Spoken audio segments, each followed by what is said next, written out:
궁금한 거는 제가 얘기하는 중에도 끊고 물어봐도 상관없어요. 궁금한 거 물어보고 또 올해 작년에 시험 봤던 친구 하나 불렀으니까요. 그 친구한테도 제가 개별 상담하는 동안 궁금한 거 있으면 물어보세요.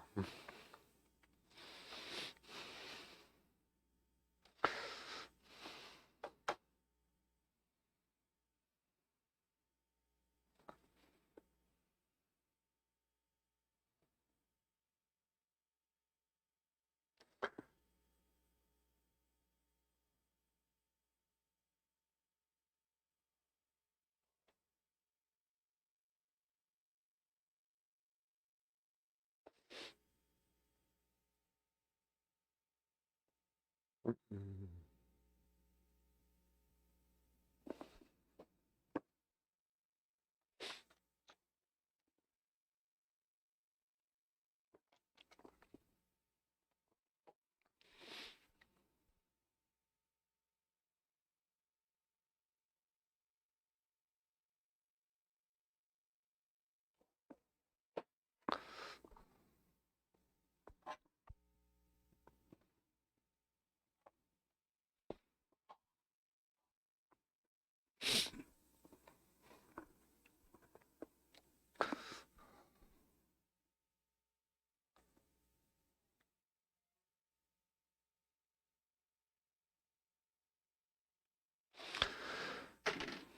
그래도 남학생들이 많네요. 보통 여학생들이 많아가지고 준비하는 수업, 지금 현재 수업되는 친구들이 한 두세 명 정도 있거든요. 2월 달부터 미리 시작하는 친구들이요. 근데 거의 대부분 여학생인데 남학생들이 와서 좀 다행이네요. 여학생들이 좀 더 이렇게 그걸 많이 하는 것 같아요. 그, 빠릿빠릿하게 준비 남학생보다 많이 하는 것 같아요. 일단 봐봅시다. 좀 띄워주면 볼게요.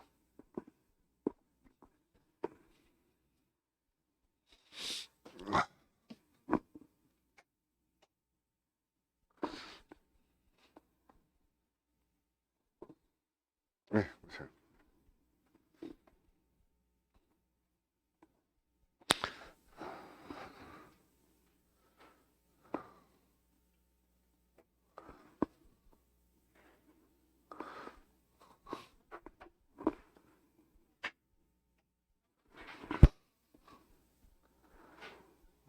이게 더 잘 보이시죠? 네. 뭐 그렇게 여러분이 찍어야 될 그런 정보는 없고요. 궁금한 거 위주로 얘기를 해드리겠습니다.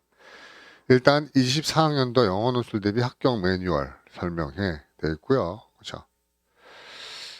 어쨌든 이 그림 그거야 뭔가 하면은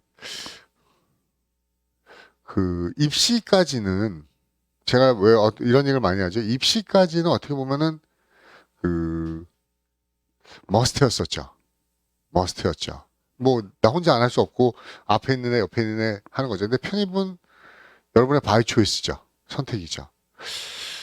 사르트르라는 사람이 했던 말 중에 이런 유명한 말이 있어요. Life is C between B and D. 그렇죠? 인생이 C다. B하고 D. B하고 D만 내가 선택 못해요. Birth and Death요. 태어나고 죽는 거. 그 사이에 있는 모든 삶은 선택이에요. 근데 제가 보기엔 그래요. 적어도 여러분이 어떤 에듀케이셔널 코스에 있어서만큼은 그죠? 편입이 첫 번째 초이스죠. 그 전에 프라이머리, 세컨더리 이건 뭡니까? 그렇죠? 맨드토리한 거잖아요. 내가 안 한다고 안 할 수 있는 게 아니잖아요. 다 했으니까. 근데 여러분이 편입을 선택하는 건 여러분이 선택한 거라고요. 바이 초이스라고요. 그렇기 때문에 저는 그렇게 생각해요. 편입하는 학생들이 좀 아까 합격생하고도 얘기했는데 여러분의 이 어떤 이런 에듀케이셔널 코스에서 첫 번째 초이스가 좋은 리워드를 갖게 된다 그러면 여러분이 인생 살아가는데 좀 더 그렇죠. 과감하게 도전할 수 있는 용기가 생길 거예요. 그래서 지금 아까 친구도 뭔가 하면 이번에 연도도 됐는데 이 기세를 몰아서 한번 로스쿨도 같이 도전해 볼까요? 하스의 저티스 관련된 과를 관친 거라서 그런 고민을 하더라고요. 아, 그런 맥락으로 한번 여러분들이 그죠? 스스로 한번 선택의 폭을 넓히기 위해서 도전하는 거니까는 근데 이 도전이 흐지부지 되면 그 다음에 도전들도 별로 안 좋을 수 있어요. 그렇죠? 선택한 것까지는 리스펙트 합니다. 근데 선택의 리워드가 좋기 위해서는 저 플랜 두 C 그죠? 끝까지 밀어붙여야 돼요. 끝까지요. 여기 몇 가지 제가 얘기해 보면은 뭐 여기에 이렇게 써 있죠. 연세대학교 UIC 영어논술 특성화 LHP 커리큘럼, 크로스오버 커리큘럼 이렇게 돼 있는데 쉽게 얘기하면 그겁니다. 이게 UIC 이 우리 어떻게 보면 제목이 국내에서 유일해요. 그렇죠? 언더우드 인터내셔널 그렇죠? 인터내셔널 그렇죠? college. 그러니까 보통 국제학부는 굉장히 많아요. 국제학부는 굉장히 많은데 종합대학에서 단과대 형태로 그죠? 단과대 형태도 인터내셔널 컬리지를 운영하는 데는 연대가 유일한 것 같아요. 그래서 나머지 국제학부들은 학과 단위로 뽑기 때문에 인원이 소수인데 연대 같은 경우는 편입을 단과대학 위주로 뽑기 때문에 TO가 굉장히 많이 나오는 편이에요. 그렇죠? 결론부터 얘기해드리면 결론부터 한번 잠깐 뒤에 것도 봐주면은 봐보세요. 얘네가 세 가지의 필드가 있어요. 여러분 아마 입시 때 신입학일 때 그렇죠? 보신 분도 알 거예요. 세 가지 필드가 뭐가 하냐면 UD가 있고요. 그렇죠? 하스가 있고요. 물론 UD에도 바이오 뭡니까? 라이프 사이언스 있고요. 그다음에 IS가 있어요. 기본적으로는 이 세 가지 필드가 다 있는 UIC가 기본적으로는 그렇죠? 어떤 융합과학적인 거기 때문에 그렇죠? 요즘 어떻게 보면 4차 산업혁명에 되게 잘 맞죠. 그래서 언더우드 필드, 하스 필드, IS 필드 여기 보시면 알겠지만은 언더우드 필드 있고요. 하스는 Humanities, Art and Social Science 필드니까는 인문학, 예술, 그다음에 사회학이 들어있는 겁니다. 그러니까 우리가 보면은 그 어떻게 보면은 인문계 전체가 포함되어 있는 거죠. 그 다음에 IS는 Integrated Science and Engineering 필드니까는 자연과학하고 엔지니어링 파트를 결합시켜 놓은 거죠. 그리고 UD 안에서는 조금 더 이렇게 돼 있어요. 과들이 이렇게 다 세부적으로 나눠져 있습니다. 과들이요. 근데 일단 합격한 다음에 정하는 거야 보통이요. 합격한 다음에 정하기 때문에 이 필드만 정해놓고 필드 안에서는 보통 가시면 돼요. 근데 결론부터 쉽게 궁금한 것부터 얘기해 드릴게요. 올해 어떻게 뽑았냐면은 3명. 그 다음에 8명. 그 다음에 ISE가 깜짝 놀라게 만들었어요. 뭔가 갑자기, 원래 이렇게 많이 안 뽑거든요. 갑자기 16명을 뽑았어요. 16명을 뽑았습니다. 올해 요강 나온 게요. 요강도 거의 11월 말에 돼서 나오거든요. 11월 말. 그러니까 시험 보기 직전 나왔는데. 그래서 솔직히 개인적으로 저는 UD는 많이 지원시키진 않아요. 올해는 수강생 중에서는 한 30명 정도 수강생이 있었었고요. 총 파이널에 30명 정도 있었는데 거기서 정말 여러분처럼 3월부터 이렇게 쭉 시작한 학생들은 한 10명, 15명, 13, 4명, 그리고 후반부에 합류한 학생에서 한 30명 정도 있었던 것 같아요. 근데 UD는, 그렇죠. 한 명 지원시켰어요, 한 명. 한 명 지원시켰고, 그 친구는, 그죠. 3월달부터 계속 꾸준히 하던 친구고요. 그래서 한 명 지원했는데 붙었어요. 솔직히 이 친구도 제가 개인적으로는 UD보다는 하스를 쓰게 할까 그랬는데 본인이 워낙 강하더라고요. 그래서 UD를, 불안불안했는데 UD를 썼는데, 됐어요. 근데 제가 UD를 안 하려는 이유가 뭘까요? 너무 조금 봐요. 겁나잖아요. 그 UD는 그리고 자기가 아무리 잘해도 재수가 없으면은 떨어져요. 뭔가 하면 UD는 왜 떨어지냐면은 간혹 가다가 정말로 뭡니까 아이비리그나 이런 애들 중에서 거의 검은 머리 외국인 애들이 저 시험 준비 하나도 안 하고 뭡니까 그냥 와서 꽂아버리면은 걔네를 제킬 수 있는 방법이 없어요. 그렇죠? 제킬 수 있는 방법이 없습니다. 그래서 한 명이 됐어요. 홍콩에서 어렸을 때부터 해외에 오래 거주했고 홍콩에 있는 대학 2학년까지 재학한 학생이고요. 그렇죠? 두 번째 하스는 총 6명이 됐어요. 6명이 됐습니다. 구성은 대부분 뭐 다양해요. 다양합니다. 그렇죠? 국내파들도 있었고 해외파들도 있었고 그렇죠? 다양하고요. IS계가 저는 가장 고민이었어요. 뭔가 하면 IS가 16명을 뽑으니까 IS를 밀어넣고 싶은데 그렇죠? 여기 가면은 최대한 합격생이 많으면 좋을 거 아니에요. 그래서 IS를 밀어넣고 싶은데 문제는 뭔가 하면 제가 가지고 있던 30명의 수강생 자원줄 중에서 거의 90%는 인문계 자원이었단 말이에요. 한 두세 명 빼놓고는 다 인문계였단 말이에요. 근데 이거는 이공계죠. 그렇죠. 이공계죠. 그래서 나름대로 개별 상담을 좀 해봤어요. 인문계지만 그래도 자기가 수학에 좀 관심이 있다. 그리고 약간 글 쓰는 거에 있어서 그렇죠. 굉장히 두각을 나타내지 못할 것 같다. 라는 친구들을 개별 상담을 했는데 일단 가장 두려워하는 거는 딱 두 가지 부류예요. 첫 번째는 가서 따라갈 수 있을까요? 저 수포자인데요. 수학 전혀 못하는데요. 자신 없는데요. 그게 첫 번째 반응. 두 번째는요. 저 무조건 IS 쓸래요. 왜? 여러분 그거 알죠? 여러분 학교 다녀봐서 알지만 한국 대학은 입학이 어렵지 물론 입학이 어렵지 졸업을 쉽다는 거 아니지만 졸업을 안 시키진 않아요. 한국 대학에서 가서 고생을 하겠지만 졸업을 안 시키진 않죠. 어서 제가 낑낑거리면 졸업을 할 수 있죠. 해보겠어요. 그런 친구도 있었어요. 제가 왜 그런데 인생이 바뀌는 건데 설득을 했나 하면요. 이 IS 지원하고 설득했는데 많이 설득 못했어요. 그런데 몇 명, 한 두 명 정도가 세 명 정도 설득해서 IS를 쓰게 만들었던 이유는 그 전에 선배들도 국민대 국제학부 다니던 친구였었는데 국민대 경영학과 다니던 친구였었는데 문과였었는데 IS를 갔어요. 그 학생 여학생이었거든요. 근데 그 여학생 정말 그 친구는 IS 많이 안 뽑을 때 갔어요. 이유는 저 원래 이공계 가고 싶었어요. 근데 고등학교 중학교 때 수학을 하도 못해서 아예 엄두도 못 냈어요. 그래서 경영학과 갔는데 수학을 안 보고 엔지니어링을 전공할 수 있다면 좀 해볼래요. 그러니까 요즘 또 알잖아요. 뭔가 하면 대세가 이과에 대해서 워낙 또 신입학에서 이과가 선호가 훨씬 높은 거 알잖아요. 그리고 우수한 지원 많이 가고. 그러니까 그걸 생각해서 간 친구들이 있었어요. 그래서 총 어쨌든 여기는 총 한 6명, 5명, 6명 지원한 것 같아요. 원래 이과 출신이었던 친구하고 문과 친구 합쳐서 했는데 총 4명이 합격했습니다. 4명이요. 그 4명 중에 3명은 4명 중에 3명, 4명 중에 3명인가 2명인가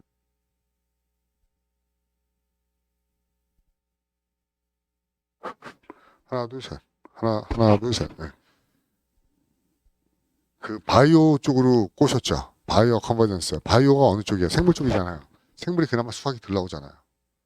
일단 외우는 게 많은 쪽으로 해서 또 그렇다고 바이오가 외우는 게 많다고 해서 저게 안 좋은 건 아니죠. 어떻게 보면은 지금 그 4차 산업혁명하면서 바이오 쪽은 가장 첨단이잖아요. 뭐 나노도 마찬가지고 에너지 환경도 첨단인 거 맞지만은 바이오 쪽도 굉장히 뭡니까 취업할 때 수요가 많은 과거든요. 그래서 저쪽을 선택하게 했어요. 혹시 IS에 관심 있는 분들은 가서도 따라갈 수 있는 방법은 꽤 많이 있어요. 근데 내내도 이렇게 나온다는 보장은 없죠. 없죠. 이게 일반 편입으로 뽑은 최종 결과입니다. 됐죠. 근데 제가 무슨 얘기를 하려고 만나면 조금씩 이렇게 좀 왔다 갔다 하지만 그래도 했던 얘기를 다 해드릴게요. 이 언더우드 국제대회가 가지고 있는 특징이 아까도 얘기했지만요. 그죠. 그냥 전통적인 것보다는 이렇게 좀 인터내셔널라이즈 돼 있고 인티그레이트 돼 있는 융합 학문을 지향합니다. 그래서 이 UIC는요. 신입학도 마찬가지고 그렇죠. 편입학도 마찬가지고 모든 학생들은 CC라는 커리큘럼은 반드시 들어야 돼요. 이 CC가 뭔가 하면은 커먼 커리큘럼이라고 그래서요.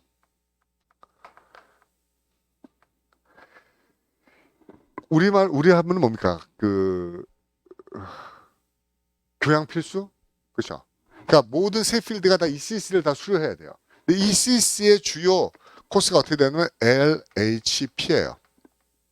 이 LHP가 literature, 그다음에 history, 그다음에 philosophy. 요 세 개를 중점적으로 다 CC 코스를 들어야 되는 겁니다. 근데 최근 한 10년간 편입 기출은 다 이 파트에서 나왔어요.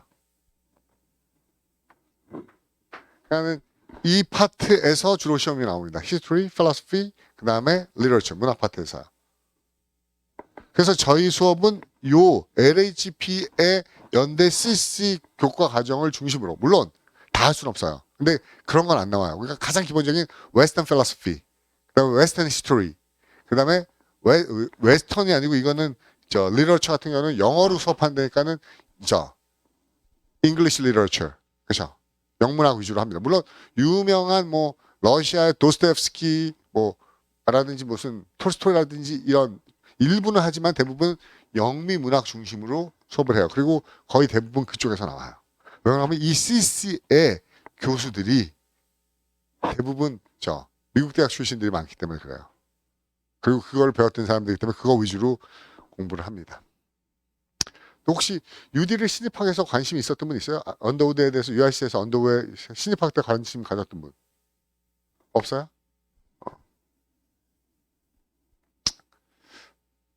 왜 제가 물어보냐면요. 보통 이 UIC를 지원하는 학생들은 이 참 저 안타까운 사실이기도 한데 세 가지 부류가 가장 많아요. 저는 그래서 개인적으로는 네 번째 부류를 만들고 싶은데 그렇죠. 뭐 여러분한테는 좋은 게 아닐 거예요. 뭔가 하면 첫 번째 뭔가 하면요. 해외 대학생.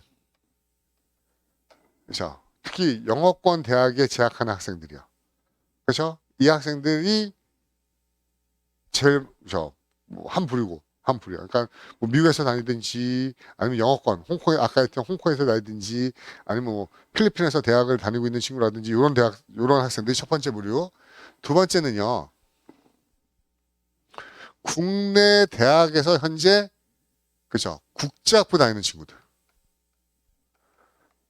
그죠 영어 특기자 전형으로 들어간 친구들 있죠. 국제학부 들어간 친구들. 영어 특기자 들어와서 뭐 한양대 국제학부라든지 국민대 국제학부라든지 아니면 숙명여대 그죠 뭐 앙트라프레니어십 다니는 친구라든지 이런 국제학부를 다니는 친구들이 또 지원을 많이 해요. 세 번째는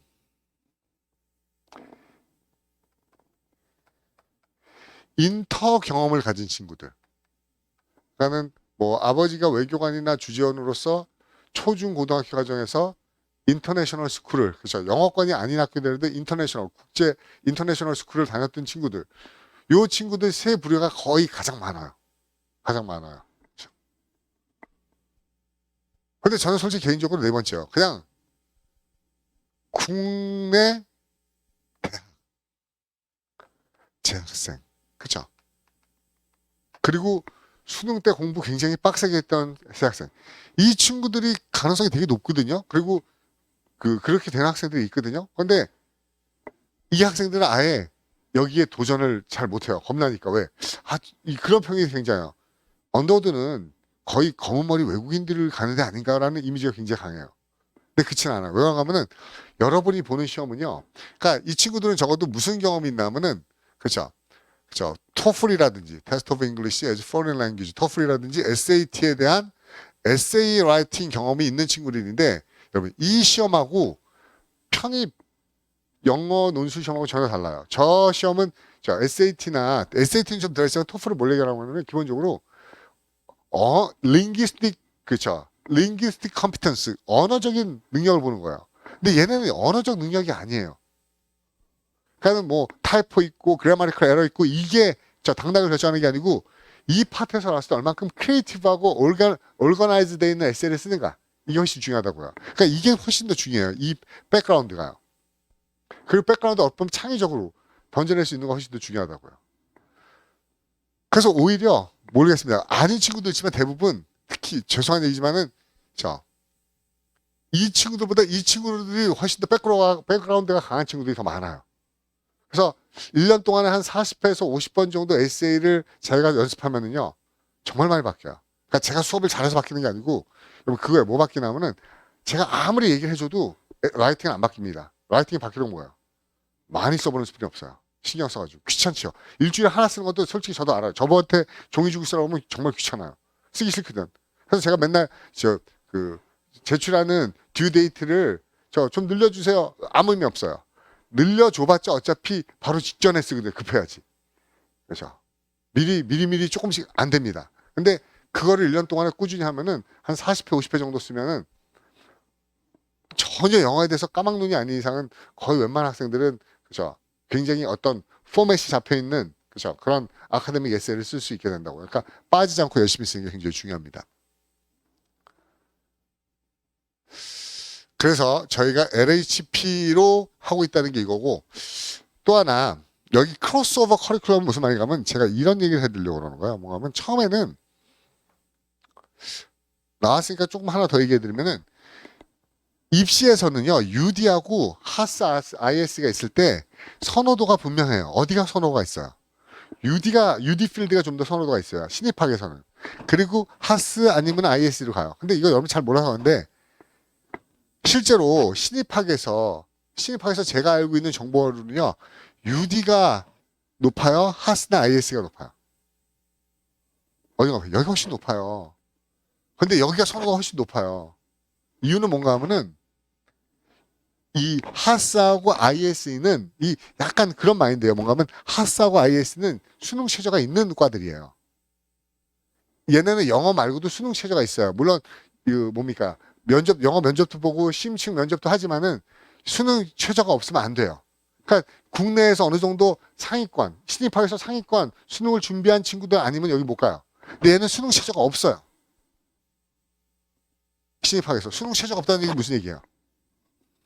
전에 봤던 그런 친구를 받겠다는 거예요. 누군가 하면은 안젤리나 졸리 아들 같은 애들, 그런 애들 받겠다는 겁니다. 그런 애들은 뭐셔? 수능 최저를 맞출 수가 없죠.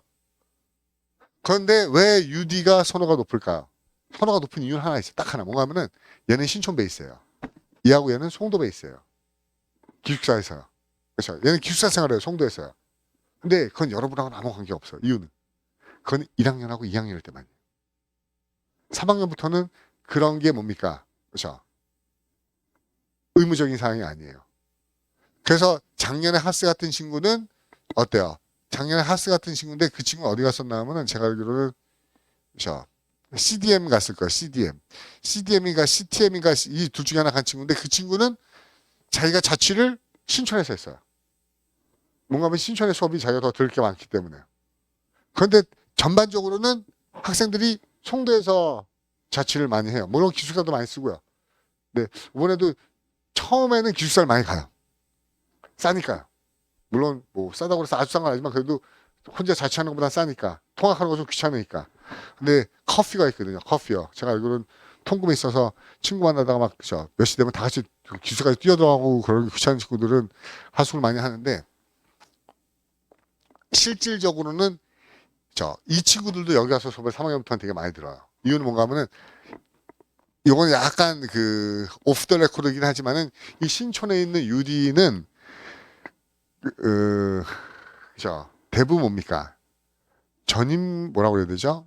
테너를 받은 원로 교수들이 많아요. 원로 교수들이 많다는 건가 하면은 본교에서 무슨 그죠. 경영학과 교수라든지 경제학과 교수라든지 하면서 겸임을 하는 교수들이 많아요. 그러니까 더 쉽게 얘기하면 국내 본교 대학의 그죠. 교수직을 가지면서 강의를 하시는 분들이 많고 여기는 그죠. 외국인 전임 교수들이 많아요. 외국인 전임 교수들이 많죠. 이게 보직 교수들이 많고 외국인 전임 교수들이 많아요. 이게 좀 얘기하기 애매한 거긴 하지만은 그죠. 강의력이나 강의의 그거는 이쪽이 훨씬 더 풍부해요. 왜냐면 아까 이 CC 교수들이 다 여기 송도 캠퍼스에 위치하고 있기 때문에 그래서 편입하는 학생들에게는 큰 의미의 차이는 없다라는 겁니다. 그리고 과목 자체를 봐도 어때요? 이거는 약간 전통적인 과들이죠. 얘는 약간 우리가 얘기하는 솔직히 말하는 그거죠. 뭔가 하면은 4차 산업혁명에 의해서 우리가 무슨 약간 전략적인 과들이 되게 많이 있죠. 기존의 전통적인 과 구분이 아니라요. 그렇죠? 그런 차이가 있다는 거 말씀드리고.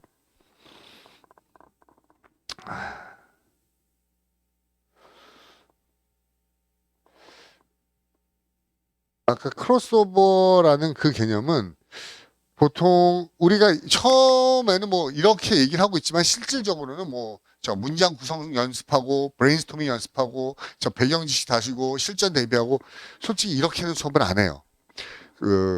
제가 커리큘럼을 이렇게 써고 이렇게 하지만 이렇게 수업을 할 수도 없고 하지도 않아요. 이유는 여러분 이렇게 와서 앉아 계시지만 솔직히 여러분이 가지고 있는 기본적인 컴피턴스가 다 달라요.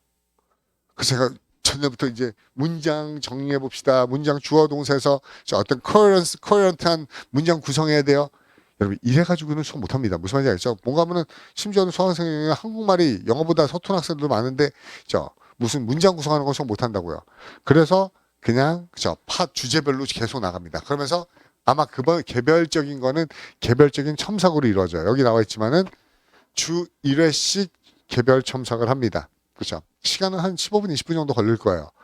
여러분들이 첨삭을 넣으면 거기서 만약에 그 친구가 그라마티컬 에러가 많다 그러면은 컴포지션을 주로 지적을 할 거고 그 친구가 어떤 익스프레션에 전혀 문제가 없는데 내용적이나 얼거니제이션 같은 거에 문제가 있다 그러면 구성 같은 거 연습을 하는 식으로 수업이 진행이 됩니다. 그리고 나중에 자소서 학업 계획서까지 가는 거고요. 그렇죠? 자소서 학업 계획서까지 가는 거고요.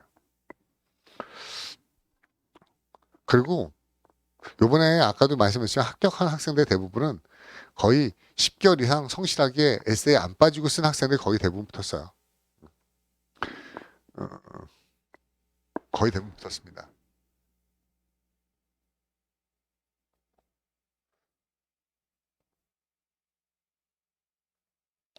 그래서 뭐 그런 정도 진행이 돼요. 그런 정도 진행이 되고 그리고 뭐 아까 얘기했지만 이게 수강생이 여러분이 아시는지 모르겠지만 편입 수업 그냥 일반 편입 수업 지필고사로 보는 편입 영어 수업처럼 수강생을 무한대로 받을 수도 없긴 해요. 뭔가 하면은 첨삭을 할 수 있는 인원이 뭡니까 100명, 200명을 첨삭할 수 없기 때문에 무한대로 받을 수는 없습니다. 그래서 수강 인원 제한 정도는 어느 정도 있을 거예요. 일찍 시작하시는 게 좋아요. 그리고 그렇죠. 할 거면은 제대로 시작했으면 끝까지 간다는 마음으로요. 혹시나 하고 들어오는 거는 아닐 것 같고요. 그래서 뭐 이거 뭐 교재 목차인데요. 뭐 많아요. 철학 그러면은 뭐 소크라테스부터 시작해서 최근에 21세기에 뭐 라칸까지 얘기할 거고, 그죠? 문학이다 그러면은 중세, 그죠? 베올프 시리즈부터 최근에 포스트 모던 작품들까지 대충 훑어볼 겁니다. 일단 하면서 중간중간 역사 얘기는 해드릴 거고요. 여러분들이 뭐 수업 듣고 나면은 오히려 그럴 수도 있어요. 뭐 편입해가지고 원하는 목표에 가고 싶은 게 일 목표지만은 의외로 이런 분야를 내가 한번 정리하는 것도 살아가면서 나쁘지 않겠구나. 새로운 관심을 갖는 학생들도 굉장히 많이 있습니다.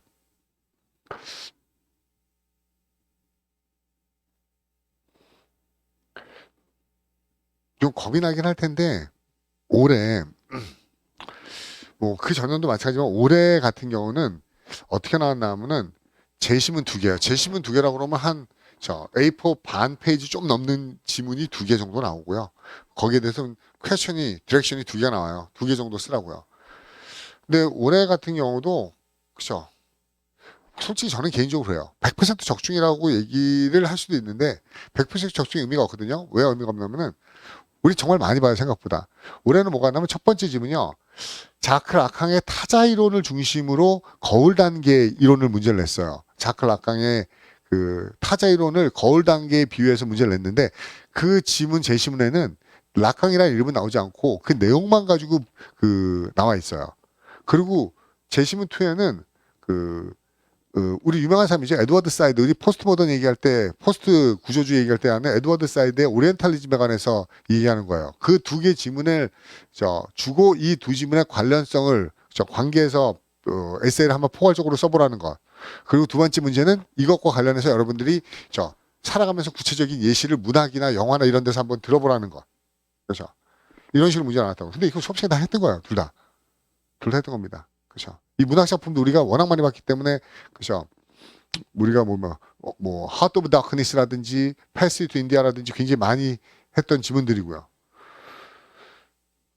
그런데 그게 했다는 것만 가지고는 안 돼요. 결국 뭔가 하면 써본 적이 있어야 돼요. 그러니까 들어가지고 이해하는 거랑 내가 그거를 써본 적이 있는 거랑 전혀 다른 문제이기 때문에 적어도 이 주제할 때 써봤으면 그 친구들은 페이지를 치울 수 있죠. 120분 보거든요. 120분. 여러분 학교 보는 B4 시험지 같은 거 있죠. A3 시험지 같은 거요. 그거 앞장 채우고 뒷장 한 절반 정도나 절반 정도 이하 정도 채우면 600단어에서 1000단어 나와요. 한 800단어 정도 쓰면 가장 좋습니다. 그 정도 쓸 수 있는 게 시험 문제 나왔다고요. 그래서 여러분 아까 제가 얘기했지만요. 여러분 머릿속에 어떤 생각이 있는지 모르겠지만은 제가 여러분한테 항상 권하는 게 있어요. 플러스 원. 서성한도 같이 하시죠. 서성한 편입 영어도 같이 하세요라고 개인 상담할 때 추천을 해요. 언더도 준비하시면서 혹시 모르니까 플랜 B로 서성한 편입 영어도 같이 가시죠라고 얘기를 해요. 이유는 뭔가 하면은 언더들 준비한 학생들 거의 대부분은요. 서성한 편입 영어는 따로 많은 시간 내지 않고 그냥 수업만 와서 같이 문제 풀고 테스트하고 이것만 따라오셔도 얘는 플랜 B로 가져갈 수 있어요. 물론 여러분들이 여기 지금 뭡니까? 종합반 가거나 이렇게 가면 뭡니까? 최상위권반 가서 할 거예요. 근데 거의 문법 다 시작합니다. 근데 이 연고대관에서 하는 그 서성한 반은 기본적으로 그 처음부터 시작하지 않아요. 그래서 계속 문제풀이 위주, 실전 위주로 갑니다. 그래서 보통 더 쉽게 얘기하면은 일반 편입 단과나 편입 종합은요. 어떤 학생들이 거의 수강생의 80%인지 아세요? 여러분 대충 알 거래요? 뭔가 하면 2년제 대학 아니면 굉장히 집이랑 멀리 떨어진 지방대학 이런 친구들이 인서울 그렇죠? 인서울 하고 싶은 게 목표고 그 좀 더 열심히 했으면 인서울에서 상위권 가는 게 목표예요. 근데 요게 섣부른 예단일 수도 있겠지만은 적어도 언더를 준비하는 학생들은 연고대 가는 친구들은 대부분 뭡니까? 그렇죠? 그 편입하는 친구들이 원하는 대학에 다니고 있는 친구들이 대부분이에요. 거의 7, 80%는 편입을 하고 싶은 애들이 가고 싶은 학교를 다니고 있는데 연대에 가고 싶은 학생들이 대부분이라고. 그래서 그 학생들만에 따로 이렇게 편입을 갑니다. 이렇게 가는 경우가 있어요. 그런데 잘 들어보세요. 이거를 준비를 못한 학생이 있어요. 어떤 학생이요? 어떤 학생 못해요? 전적대가 서성 아니면 안 돼요. 지금 다니는 학교가. 그렇죠? 그런 학생이 있었어요. 작년에. 한양대 국제학부를 다니니까는 편입명을 준비할 수가 없죠. 근데 그 친구가 한 7월인가 8월에 와서 수업을 듣기 시작했는데 한양대 국제학부였어. 그러니까 이 친구는 뭡니까? 다른 데 쓸 수가 없죠. 그래서 한 번 더 했어요. 그래서 요번에 합격을 했거든요. 그렇죠? 그런 경우를 아니면 제가 웬만하면 서성안을 같이 그냥 다른 과제 많지 않으니까는 그 학교 들면서 수업만 와서 열심히 안 빠지고 듣는 거를 권합니다. 또 하나, 이건 조금 예민한 얘기인데 인문사회 논술하고 영어 논술하고 실질적인 경쟁률 차이는요 굉장히 많이 나요. 실질적인 경쟁률 차이가 무지합니다. 인문사회 논술을 잘 생각해보세요. 인문사회 논술을 듣는 학생들이요. 아무리 많이 뽑아도 다 원점에서 시작할까요? 인문사회 논술은 대부분 어떤 학생들이죠? 중고등학교 때 특히 고등학교 때 연고대 인문사회 논술을 준비를 했었던 학생들이 되게 많아요. 그리고 적어도 인문사회 논술은 적어도 서성한, 중경, 외시, 국, 숭, 세, 단까지 정도는 대부분 요 친구들 중에서 옵니까? 한번 논술 준비해가지고 한번 연고대 도전해볼까? 이런 친구들 꽤 많다고요.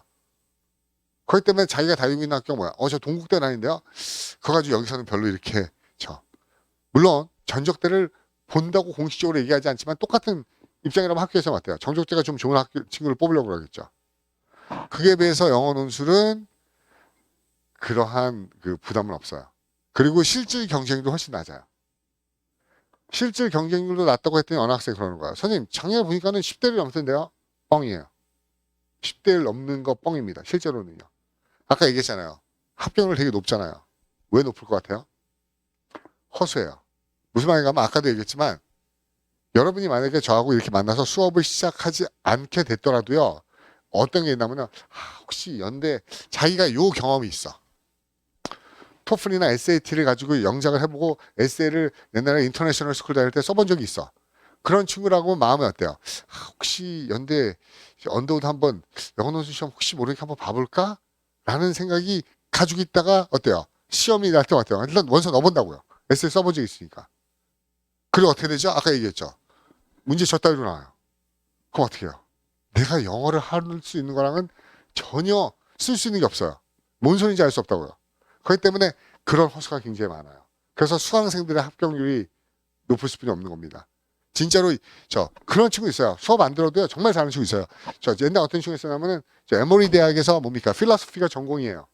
부전공이 비교문학이에요. 그런 친구들은 뭡니까? 그렇죠? 그냥 가도 될 수 있죠. 근데 그런 친구들이 유디가 넣어버리면 방법이 없다고요. 그리고 굉장히 인문학 쪽 강한 대학이어서 이런 에세이 라이팅 같은 거 굉장히 많이 쓰는 친구들이 여기 있으면 좀 불가능하다고요. 이해가시죠? 무슨 말인지. 어쨌든 배분을 한 겁니다. 오케이?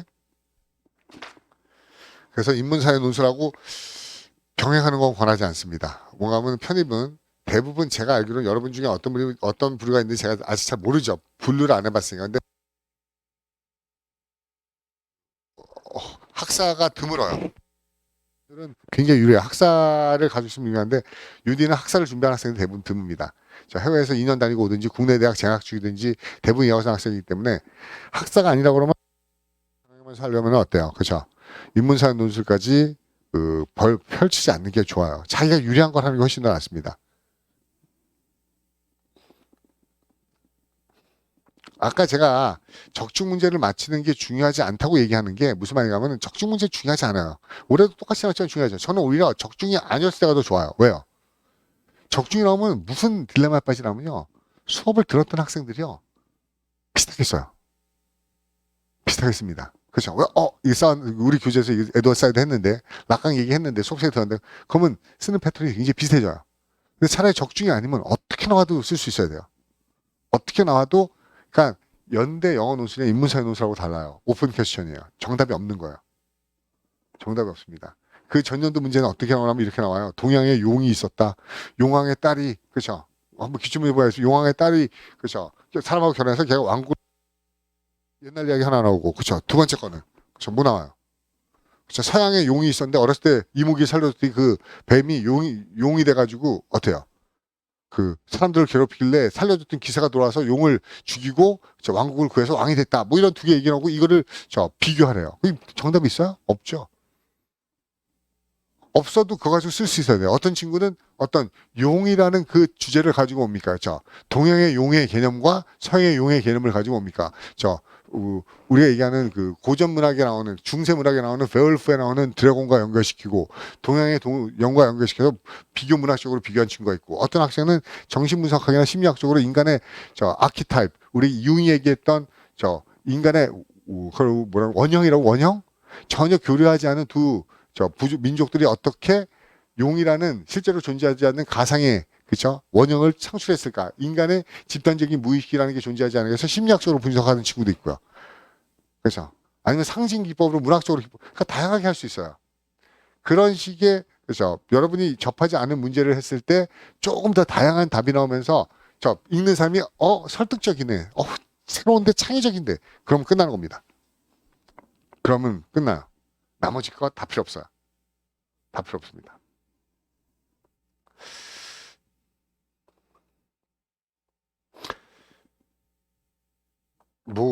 이거는 올해 자료는 아니에요. 올해 자료는 아닌데, 보통 이래요. 23, 24, 25, 26.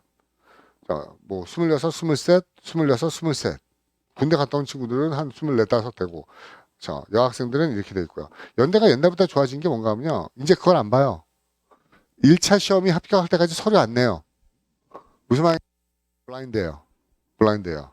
1차 합격하고 난 다음에 그 다음에 2차에서 자소서하고 학업 계획서만 봤는데 제가 보기에는 요식행위예요. 이미 1차에서 어느 정도 정해져 있어요.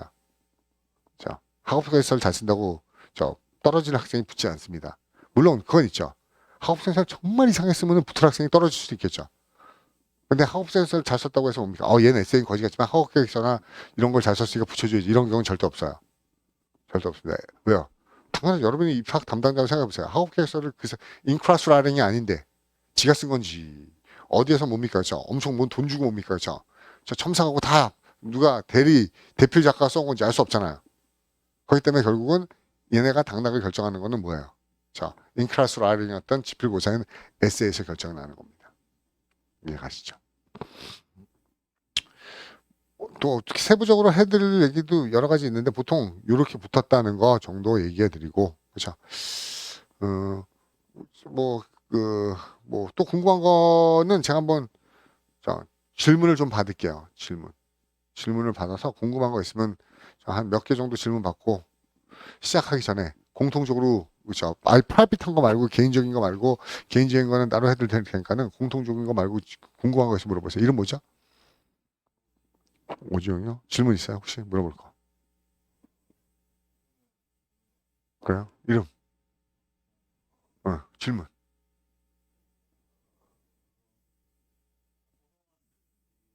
어, 어, 맞아요. 여기에 그 언더도 학생들이 거의 대부분인 그죠? 반이 있어요. 화목 저녁에. 화목 저녁에 있어요. 계속 문제풀이만 해요. 그리고 또 왜냐하면 솔직히 편입에 대해서 얘기는 들어봤죠. 편입에 대해서 얘기 들어봤는데 편입 종합반 같은 데 보면 아침 뭐 7시부터 불러가지고 저녁 6시까지 막 스파르타로 한다 뭐는데 그죠? 뭐 언더도 준비하는 학생들은 그렇게까지 할 필요 없어요. 그냥 틀릴 만한 거의 대부분 수능 1등급이고 여러분 여기 보시면 대부분 그죠? 공인영어 점수도 공인영어 점수 중요하지 않아요. 중요하지 않습니다. 근데 대부분 뭡니까? 토플 115, 110은 거의 대부분 넘는 학생들이고 대부분 토익은 거의 만점인 학생들이 많긴 해요. 근데 웃긴 게 뭔가 하면은 그렇게 얘기하면 겁을 먹. 토플 110점 안 넘는데. 근데 무슨 말인가 하면 합격한 학생들의 평균을 보면 그렇다는 거야. 실제로 토익이 한 930점인 학생이 붙은 적도 있어요. 그러니까 공인영어는 보통 두 가지로 보거든요. 학교들마다 뭔가 하면 하나는 평가 요소하고 하나는 전형 요소거든요. 근데 연대 UIC 같은 경우는 전형 몇 점 이상 너무 그게 나중에 최종까지 따라와가지고 야 얘는 토익 점수가 좋으니까 토플 점수가 좋으니까 이게 가상치가 되는 게 아니고 통과하면 그런데 합격한 학생들을 몇 면을 보면 근데 인과성이 서로 안 맞는 건 알겠죠. 그러니까 붙은 학생들의 토익이나 토플 점수가 높은 거지. 이게 높았기 때문에 무슨 말이죠. GPA도 마찬가지고요. GPA도 의미 없어요. GPA도 의미 없습니다. GPA는 왜 큰 의미가 없을까요? 여러분이 입학 담당자가 되면 알아요. 여러분, 여러분이 보기에는 UIC 편입이 굉장히 중요한 여러분의 하나의 인생의 어떤 전환점이 되는 거지만 학교 입학 시에서는 굉장히 피곤한 작업 중에 하나예요. 왜냐하면은 다른 데는 들었는데 이 UIC 같은 경우는 의외로 아까 얘기했잖아요. 해외 대학인데 해외 대학에서도 이게 전 세계에 있는 애들이 다 온다고요. 네덜란드에서 이때 내가 네덜란드 대학 다니다가 오고 이게 우리나라가 옛날 같지 않고 인터내셔널라이즈 돼가지고 들도 워낙 많기 때문에 그거 아포스티유 계산하는 것도 힘들어요. 그리고 그 나라 학자가 어떻게 됐는지 알기 힘들다고요. 그렇기 때문에 GPA를 매길 방법이 없어요. 그러면 이 학교가 랭킹이 있잖아요. 랭킹이. 근데 GPA에다가 가중시를 보면 어때요? 랭킹이 높은 학교인데 GPA가 낮아. 이 학생은. 근데 랭킹이 굉장히 낮은 학교인데 얘가 GPA가 높아. 근데 GPA에다가 만약에 가중시를 보면 어떻게 돼요? 뒤집어지죠. 이렇게 뽑히죠. 그러니까 안 한다고요. 그러니까 자기네가 검증할 수 있는 걸로 해서 에세이를 거의 뽑는다고 보시면 돼요. 그렇지만 일단은 입시기 때문에 이거 하나만 봐요. 그러면 문제 소지가 되게 많기 때문에 일단 펼쳐놓는 거죠. 저 속에서 자기 학업 계획서 써보세요. 내세요.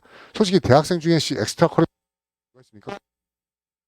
만들지 대학 들어와서 무슨 봉사를 원래 편입에서는 그 엑스트라 커리큘럼 액티비티는 고등학교 졸업 이후에 대학 생활에 가진 것만 써야 돼요. 근데 나중에 쓸 게 없으니까 어쩔 수 없이 고등학교를 살짝 갖다가 뭐 쓰긴 하는데 그런 차이점이 있다는 겁니다. 이해가시죠? 또 이름 뭐죠? 질문. 이섭이요? 네.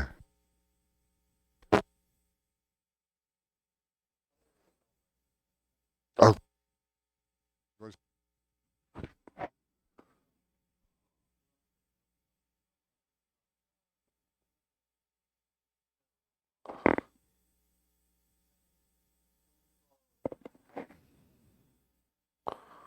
그쵸. 뭔가 하면은 제가 왜 이런 얘기를 하나 하면요. 여기 한번 봐드릴게요. 뭐 이건 올해 학생은 아니에요. 맨 앞에 있는 친구는 저 친구는 굉장히 힘들어했어요. 극단적인 얘기인데 홍익대학교 영문과를 2학년 마치고 편입을 준비한 친구예요. 근데 저 친구는 어떤 시였냐면 영어권에 살아본 적도 없고 영어 에세이 써본 적도 없었어요. 영문과를 1학년만 다녔을 뿐이에요. 그래서 영문과를 1학년 다녔을 뿐입니다. 그러니까 일단은 컴플렉스가 있었어요. 어떤 컴플렉스가 있었나 하면은 영어적 편에 있어서 남들보다 좀 라는 있었어요. 그래서 어떻게 보면 저 친구는요 한글로 써요. 한글로 씁니다. 근데 한글로 쓰는 수준 있게 잘 썼어요. 그러니까 영어로 브레인스토밍이 아직 안 되는 거예요. 근데 한글로 이거 따라하는 얘기는 아니에요. 저런 경우도 있었다는 거. 한글로 굉장히 포멀하게 에세이를 잘 써요. 그리고 그거를 뭡니까? 트랜슬레이트 해요. 계속. 그러니까 남들보다 시간이 오래 걸리죠.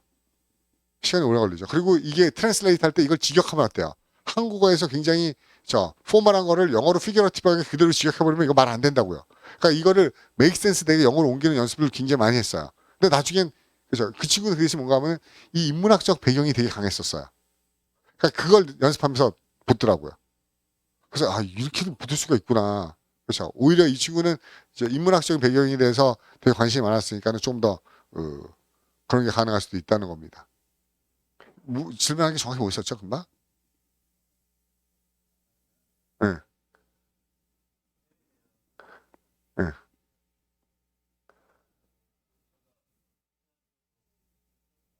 예, 예,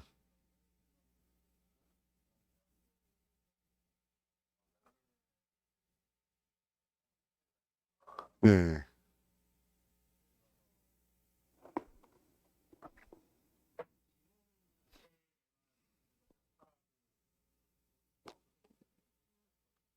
예, 맞아요. 그렇죠. 인덱스 어나리시스 하라고 그러죠. 예. 당연히 도움이 되죠.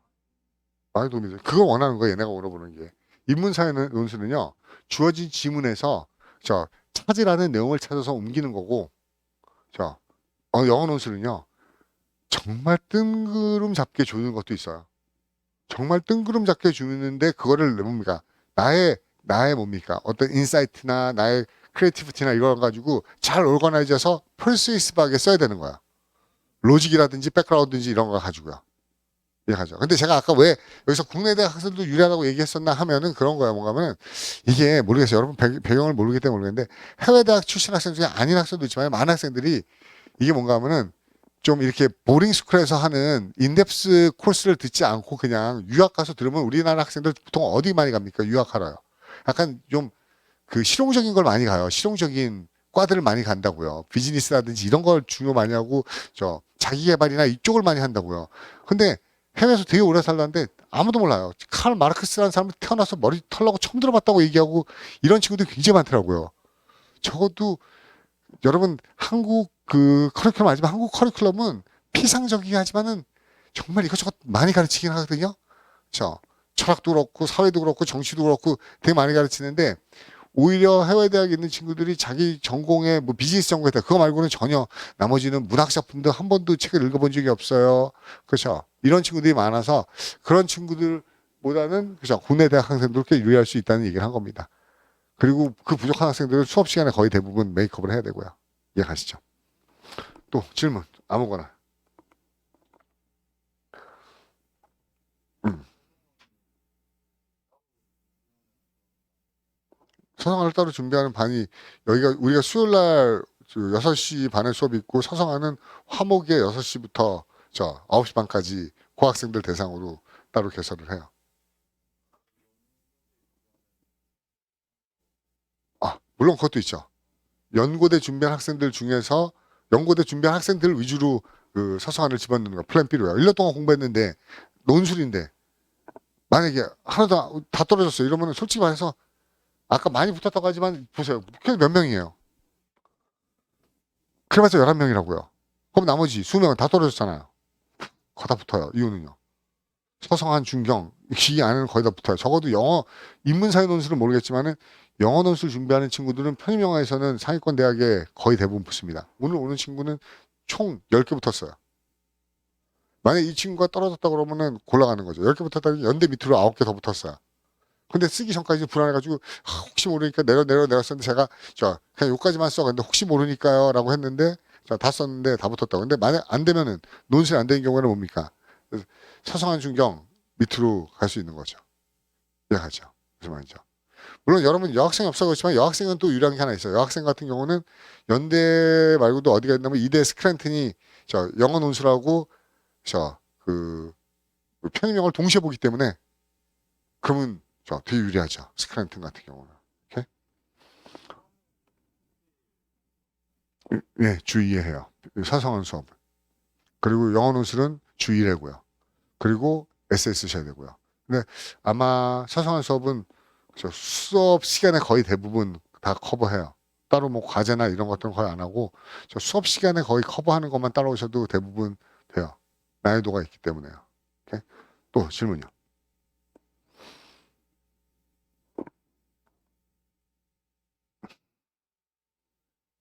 네.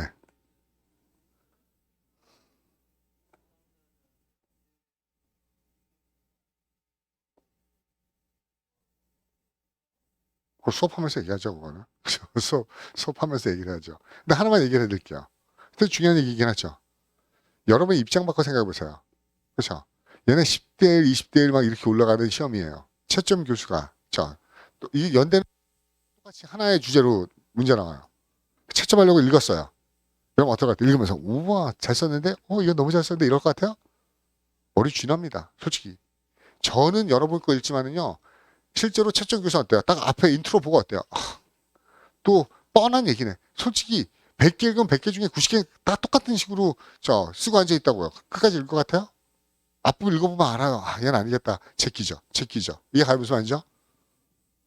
그럼 지금 얘기했던 게 뭐예요? 인트로에서 결정 내야 돼요. 얘는 좀 다른 것 같네 라는 이미지를 심어주지 않으면 채점 교수가 끝까지 안 본다고요. 실제로 아는 게 없으면은 있는 대부분의 몽담이 아니고 대부분의 학생들이 어떤가 하면은 따로 수업을 열심히 듣고 쓰는 연습을 안 하고 그냥 내가 영어로 에세이 쓸 수 있다 한 친구들은요 결국 어떻게 하고 나오냐면요 주어진 지문이 패러프레이즈 하고 나와요. 다시 리라이팅 하고 나온다고요. 그럼 교수가 읽으면 어떻겠어요? 얘 뭐야? 다시 있는 걸 위에 있는 지문을 그냥 다시 옮겨왔네. 그냥 끝까지 안 본다고요. 이해가죠? 그러니까 훅이나 이런 것들이 아주 크리에이티브하게 걸려서 이 친구 관점 되게 특이한데 이걸 이렇게 봤다고? 그렇죠. 예를 들어서 농담에 이런 얘기를 해요. 뭔가 하면 제가 나중에 얘기하지만 보세요. 이런 시각이 있어야 돼요. 무슨 시각인가 하면은 여러분이 기생충이라는 영화를 보고 나왔어. 근데 기자가 와 달려와서 영화 보셨는데 어땠어요? 하고 마이크 뒤에 뭐라고 그럴까요? 대부분의 사람이 이렇게 얘기하죠. 너무 재밌었어요. 2시간인데 시간 가는 거 모르고요. 그냥 몰입해가지고 정말 재밌게 봤어요. 여러분 거기에다 우리가 별점 줄 수 있을까요? 근데 어느 친구가 얘기하죠. 딱 어떻게 보셨어요? 그러니까는 저는 영화를 다 보나니까는 그 기생충이란 제목에서 어떤 언어적인 아이러니를 느꼈습니다. 우리가 보통 이 기생충을 봤을 때, 그렇죠? 이성균네 집에서 막 빌부터 먹고 살고 있는 송강호의 가족을 기생충이라고 있지만은, 자본주의와 막스 보면 어때요? 진짜 노동하는 건 누구예요? 송강호의 집이죠. 그리고 노동하지 않고, 그죠? 거기서 가만히 먹고 노는 애들은 이성균의 집이 아니죠. 이건 막스적 관점에서 보면 이 기생충은 반어입니다. 진짜는 자본가가 기생충이고 노동자는 어떻게 보면 무슨 말인지 아세요?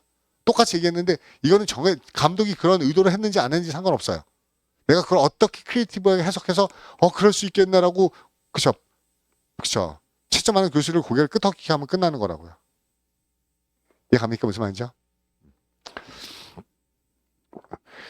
추가적인 질문이 없으시면은 요 정도 하고 개별적인 거 물어보고 한번 궁금한 거 질문해 드릴게요. 제가 개별적으로 상담하는 동안 합격생, 여학생 하나 들어보낼 테니까 궁금한 거 있으면 어떻게 공부했는지나 이런 것들 질문해 보세요. 알겠습니까? 네. 첨삭은 어떻게 진행되냐면요. 아마 제가 월, 화, 수, 평일날 10시부터 시작합니다. 밤 10시요. 그래서 제가 스케줄표를 올릴 거예요. 10시부터 20분 간격으로 10시, 10시 10분, 10시 40분 올리면은 여러분들이 신청을 하시면 돼요. 미리. 나 몇 시에 들어오겠습니다. 그러면 줌, 마이크랑 화상되는 거 얼굴 켜놓고 줌 라이브로 같이 여러분 쓴 거 읽으면서 참석해 드립니다. 이해하죠? 그래서 제가 이게 시간이 무제한으로 할 수 있는 게 10시부터 한 12시 나중에 후반부 가면 1시 넘어가기도 해요. 시간이 없으니까요. 그렇죠? 오전으로 늘릴 수 없냐고요? 아니요. 오전은 안 해요. 그렇죠? 오전 오후가 노쇼가 훨씬 많아가지고 안 해요. 못 일어나고 그래서. 근데 오히려 수험생 대부분 10시 이후는 노쇼가 없더라고요. 그래서 10시 이후에 줌 라이브를 합니다. 그리고 10시 이후에는 집에 있을 거 아니에요. 어쨌든요. 집에 있든지 어쨌든 들어와 있을 거 아니에요. 그렇죠? 그렇게 진행이 됩니다. 또 질문 있어요? 일단 오늘 그러면 요까지 설명해 드릴게요.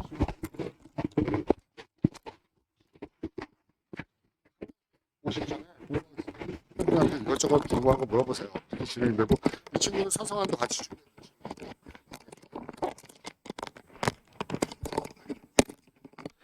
참고로 제가 미리 식생 교육 같은 거 전혀 안 시키고요.